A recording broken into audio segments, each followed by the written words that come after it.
Greetings, welcome back to hell. We're still here in Texas. I'm making this video immediately after the other one. I'll probably title this venting too, because electric boogaloo. I'm just tired. I'm in a bad mood and I'm stressed out. And frankly, I'm tired of living. I'm not gonna commit suicide, but I've been having a lot of suicidal thoughts since last year. It's not fun. I'll make this one about not myself specifically, but I'm going to give my experiences. Today, we'll be talking about what it is actually like living with disorders. What is it like being neurodivergent? Specifically, that varies a lot, but if you're curious, I was diagnosed with attention deficit disorder. There's a little bit of speculation with if ADD and ADHD are the same thing. I personally call it ADD because I definitely have attention deficit, but not the hyperactivity. Even though I do have little bursts of energy, it varies heavily. But yeah, I have attention deficit disorder. When I was a sophomore, I think midway through high school, a sophomore, I was 16. Yeah, 16. Or I was about to be 16. I was like 15. I was diagnosed with major depressive disorder. If you don't know what that is the clinical term for depression. Now, there's like 9 types of depression. There's like postpartum, seasonal, manic depression, also known as bipolar, and there's a trauma one, and then there's some other ones, but the main one is major depressive disorder, which is just called clinical and or chronic depression. It's very annoying. I'd argue it's the worst one. And then a few years later, I think around high school-ish, senior year of high school, I don't know, the diagnosis wasn't like completely finished, but I am on the autism spectrum disorder. I am on the autism spectrum, so I have autism spectrum disorder. A common misconception is that autism is a disease. It is not a disease. There's no cure. It's not even a chemical imbalance. See, the other two, attention deficit and depression, those are mostly chemical imbalances. Having autism spectrum disorder, you have a different neurotype. It's neurological, meaning it's not chemical. Your brain is physically wired different. So no, vaccines do not cause autism. Medications don't cause autism. It's all genetic. That doesn't mean it's all hereditary. It means it's all within gestation and maybe a little bit of environmental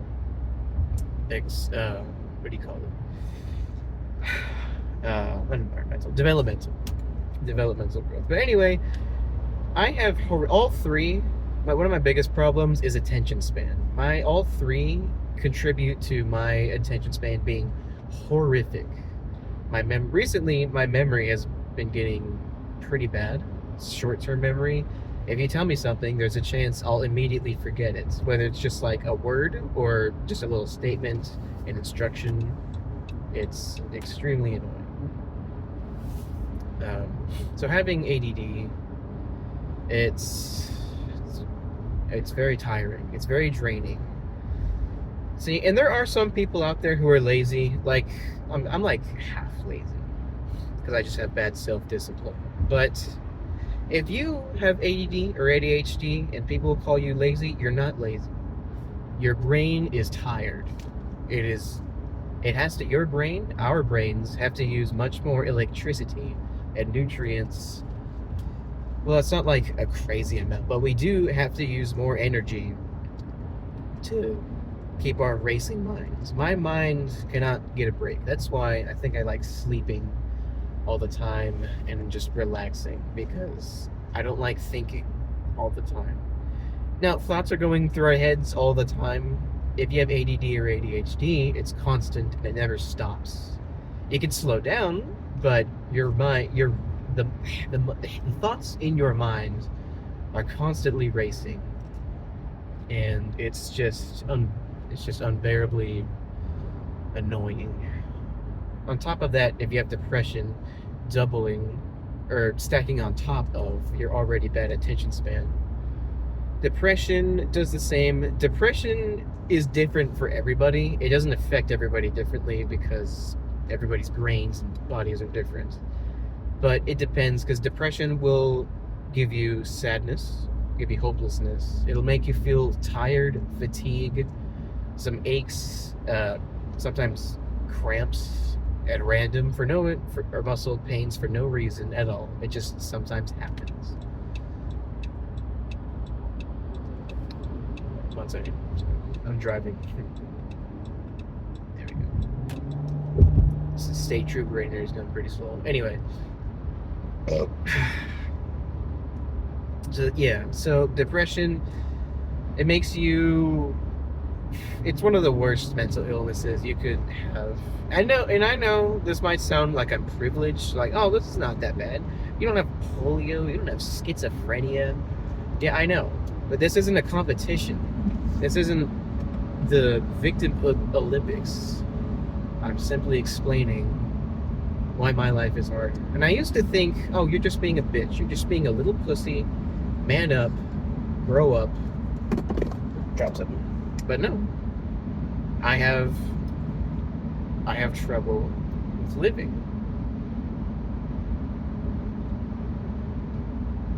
Sorry about that, dehydrating. Ah, shit. Yeah. Anyways. So yeah. There we go. I have trouble with a lot of things. My memory is also impeded thanks to depression. You can,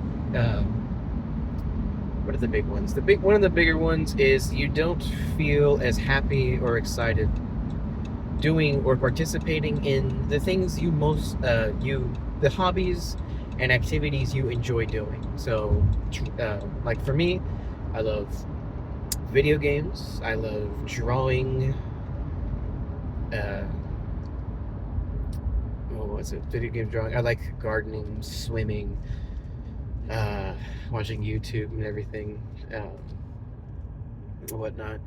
And depression gives you a hopelessness. It gives you an empty feeling. Sometimes it can make you feel apathetic, but there's this thing called dissociation, which is also a symptom. That one's less common, but you can feel it. So having this, it's been very difficult. Actually, I don't even think I had it when I was a kid.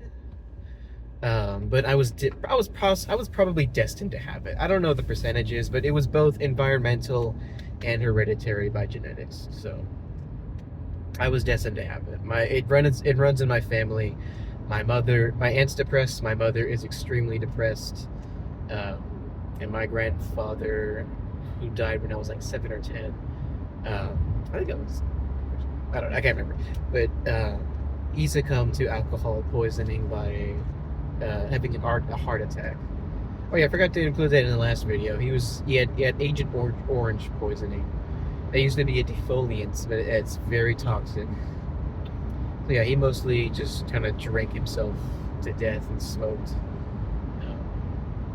Yeah, I met him a few times. I have like 1, maybe 2 memories that are clear-ish to me.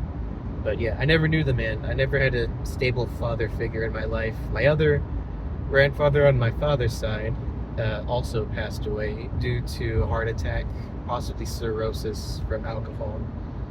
He's been dead for a long time. He's been dead since I was like 4. But regardless,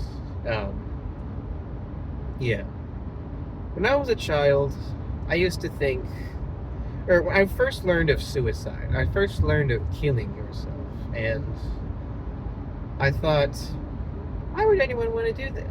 Why would anybody want to end their own life when the world is so nice? Why would you want to do that? That's kind of stupid. And then I grew up. I'm only 23. I only just turned like 23 last month. I still have a lot to go through, but this isn't normal. This, whatever we're going through, this is not normal. Things haven't been this bad since the Holocaust. It hasn't been this bad since the Great Depression, economically. Just like 2-3 days ago, maybe 4, the UK, it's very surprising because usually it's the US, but the UK has deemed trans women not women. And I'll get this out of the way real quick. I am an ally. I am bisexual. I do actually fall under the LGBT umbrella, let's say, and pretty much every single one of my friends do. I know so many people who do. It's very common. If you're watching this and you disagree, you're wrong. I don't care. You are wrong. Science has validated trans people. It has validated every sexuality. And no, pedophilia is not a sexuality. That is a psychosexual mental disorder. Because, one second, there you go. Because children are not a people. It is not a group. Children grow up. So tired of that. But yeah, anyway. I haven't faced bigotry, thankfully, but at least personally, but my friends do, and it's not fair.